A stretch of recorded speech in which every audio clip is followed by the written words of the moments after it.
We can do the thing now? Yep. Start with this. Hi, this is Dave, and welcome to Masterpiece Theater. No, just kidding, we're not doing that. Hey everybody, this is Dave. I'm the owner, CEO, president, and strangely also the janitor at the Stacks Books and Comics, located outside Toledo in Sylvania, Ohio.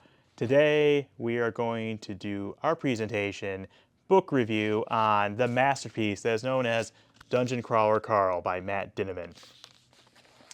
So, what the heck is Dungeon Crawler Carl? If you haven't been to your local bookstore lately, which you should because reading is fundamental and everybody should be doing it, then Dungeon Crawler Carl is most aptly described as LitRPG. Well, kind of fantasy, kind of sci-fi too. So what is all this? Like, what is LitRPG? Well, LitRPG is a subgenre, and it stands for literary role-playing game.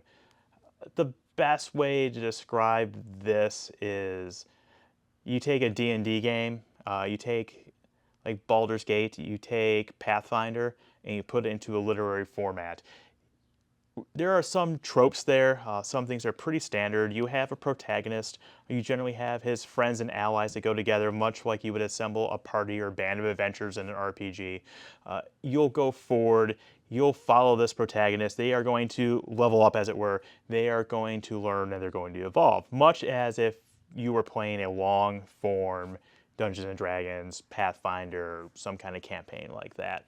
I think what makes Dungeon Crawler Carl something a little bit more than your standard lit RPG is that it takes a lot of fantasy and sci-fi and video game elements into it. So what do I mean? The best way to describe this, and I did this with a friend of mine, is that Dungeon Crawler Carl is kind of like this mashup. If you took Ready Player One and then you jammed a Dungeons and Dragons book into it, and then you sprinkled Asimov and Arthur C. Clarke elements on top of it, a lot of these great classic sci-fi tropes, you kind of get the premise of Dungeon Crawler Carl. You know what? I might also throw in a little bit of Christopher Moore, a little bit of that zany humor, because that's ever present throughout the book as well. As opposed to just doing your plot synopsis, which is nothing that I really want to do. I really want you to read the book. I mean, ideally, you'll watch this and go, hey, Dave owns a bookstore, I'm going to order that book from him, and then I make money, which would be really cool because I have 5 kids, and they really want to eat. It's freaking strange. So what I'm going to do is give you, not the plot synopsis, I'm going to give you like a grand overview. I'm going to give you some favorite points, okay? So what's the premise of this book? How do I describe this? Essentially, alien corporate overlord raiders have purchased Earth. I mean, Earth doesn't know. They have purchased the mineral rights to Earth. Okay, that's cool.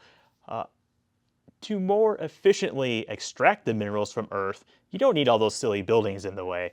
So essentially, they level every single building all at once, and then after that, they've got to extract the minerals, but the people on the planet, they don't know where to go. And also, if they were in the buildings, they had a really bad day because they were flattened, squished.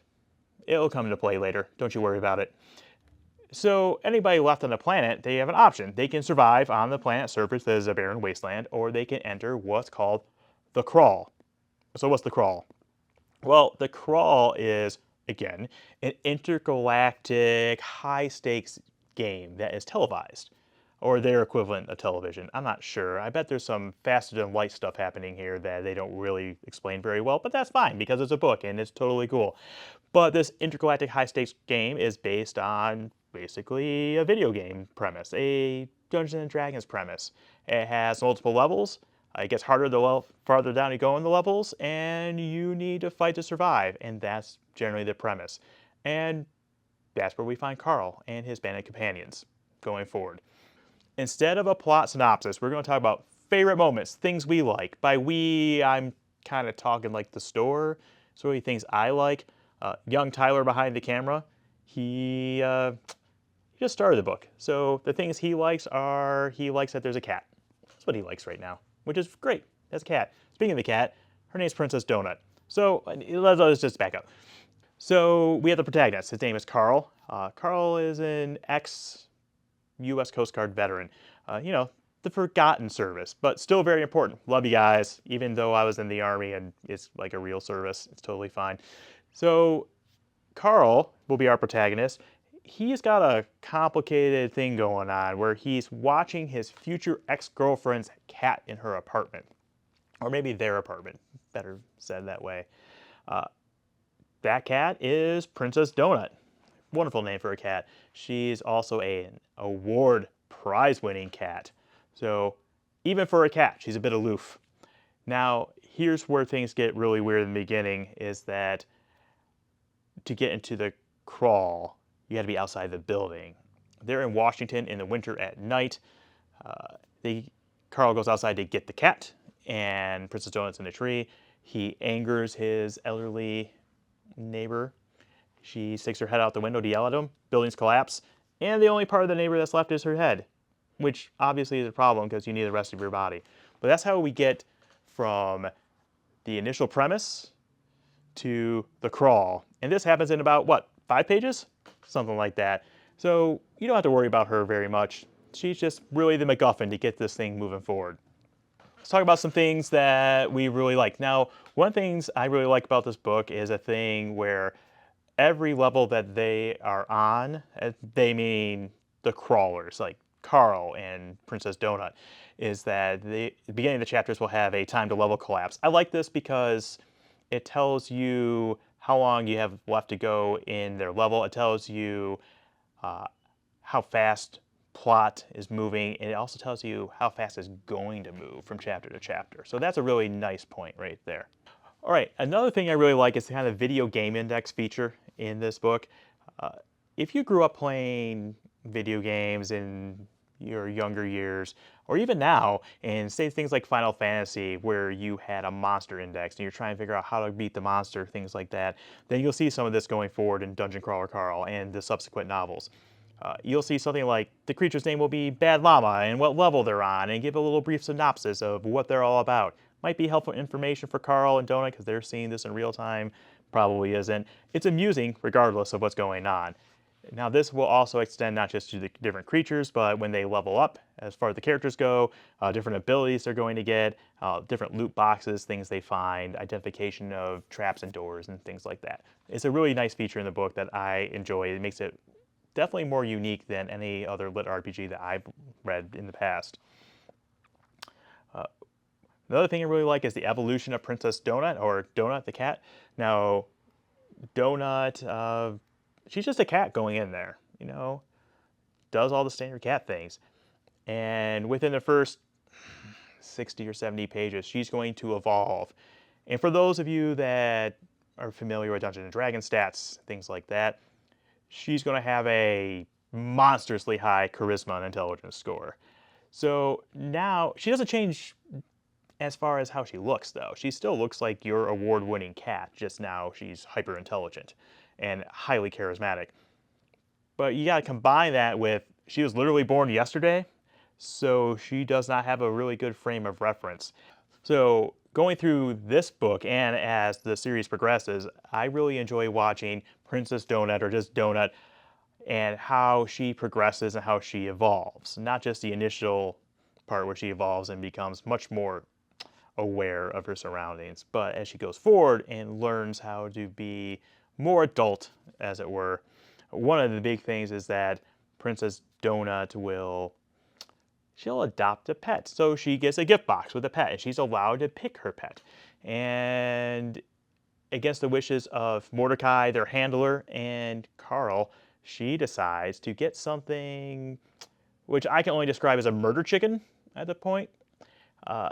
Something that has claws, kind of a bit of a beak, and a lot of teeth, and it's going to get very large. And she names him Mongo. Now, she names him Mongo because his Latin name is Mongolinesis. I may have pronounced that right. I probably didn't. Tell me in the comments if I did that wrong. Tell me in the comments if I did okay. Just say something in the comments. I'm very lonely. It's okay. Mongo you're going to love going forward. You're going to love Mongo. If you don't love Mongo, what? No, you're going to love Mongo. All right, I'm going to do one early key moment. Happens in the first few pages, pre-Mongo, so happens really early, but post when Donut becomes much more sentient. So Carl going forward, aside from the fact that he doesn't wear pants and doesn't wear shoes, which is a whole thing that will carry on, Carl will learn how to do a lot of improvised explosives. So this starts very early on, and he basically makes a high-yield explosive device on wheels. He pushes it through the doors to a level boss, which is a goblin, goblin king, goblin leader, and all these other minions that are behind the doors. He and Donut work together. They push it in there. They close the doors quickly. Large explosion. Everything dies. After this happens, Donut looks at Carl and basically says, man, they're really going to hate you. They meaning all the other goblins they sent away on a mission to fight the llamas. Yeah, that's the thing that happens. And Carl goes, why are they going to hate me? Like, besides just the king, we can blame it on somebody else. She goes, well, you just killed all their babies. You just killed a room full of baby goblins. Do you feel good about yourself? And this leads to the catchphrase for Carl with, damn it, Donut. I mean, a little more severe, but we're going to be a PG thing, so it's fine. One thing with all these reviews is that I'm going to leave you with one of my favorite quotes, which I'm going to read directly. So I'm going to read directly from here and not stare at the camera. Quote from here, Dungeon Crawler Carl. Did we really just start a meth war between the goblins and the llamas? That should be enough for anybody to get to reading this book. So, would you like this book? I am fascinated that you've listened to me drone on this long. So we're just going to keep on doing it. Would you like this book? Well, if you liked Ready Player One, if you read a lot of fantasy, sci-fi, you're into video games, you read Dragonlance as a kid or even now, then yeah, you're going to like this book. It has humor. It has a lot of these tropes that you're going to like. It's going to be something for you.